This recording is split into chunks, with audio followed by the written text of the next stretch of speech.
1, 2, 3.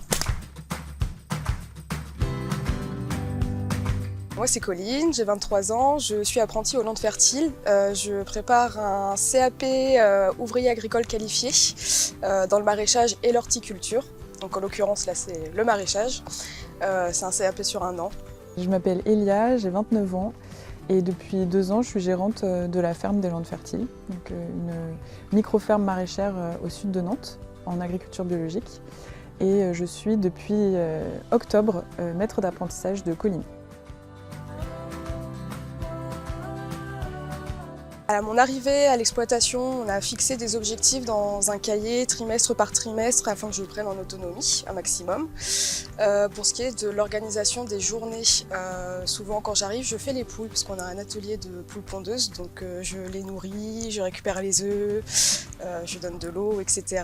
Ensuite, on se retrouve en général devant un tableau où on note toutes les activités de la semaine et les objectifs.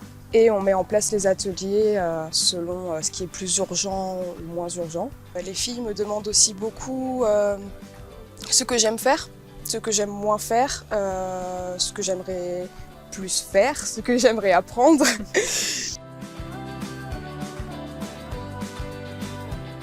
Ça correspond bien à nos valeurs de transmission, à notre envie de formation, à ce qu'il y ait des nouvelles personnes qui prennent le pas aussi de l'agriculture dans les générations à venir et qu'on a envie de transmettre nos manières de faire ici.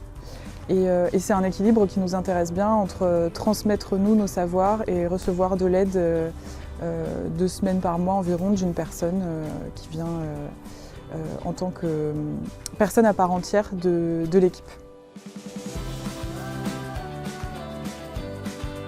Pour moi, les plus de l'alternance, c'est de pouvoir mettre en pratique la théorie qu'on voit en cours, de pouvoir prendre des décisions, parce qu'on est sur le terrain, donc on a vraiment la réalité du travail, des conditions, que ce soit le climat, le sol, chose qu'on ne voit pas forcément en cours, dans le sens où c'est vraiment que théorique. Colline elle revient de sa période d'apprentissage théorique avec des choses qu'ils ont vues en cours, et donc on se questionne ensemble en fait sur la partie plus théorique de l'agriculture, sur l'agronomie.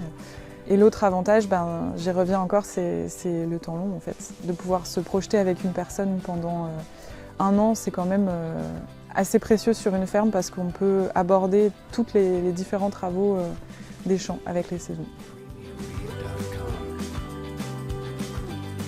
Bien choisir sa structure d'accueil, de faire attention aux outils et aux manières de faire, qu'elles soient transmissibles, à l'organisation aussi, qu'elles soient compréhensibles par quelqu'un qui vient tout juste d'arriver dans l'entreprise, et de privilégier un bon contact humain parce qu'on parle quand même de 1 an, des fois de 2 ans, et donc c'est important aussi je pense pour l'apprentissage qu'il y ait une connexion qui se fasse avec le maître d'apprentissage et l'équipe sur place.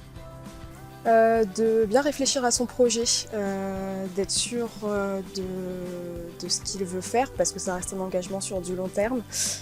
C'est du travail, ça peut être fatigant, donc il faut aimer ce qu'on fait. Puis si c'est le cas, de foncer en fait, et de bien choisir son entreprise. Petit plus. Est-ce que je dois dire que j'aimerais bien continuer à travailler ici après mon apprentissage ou pas?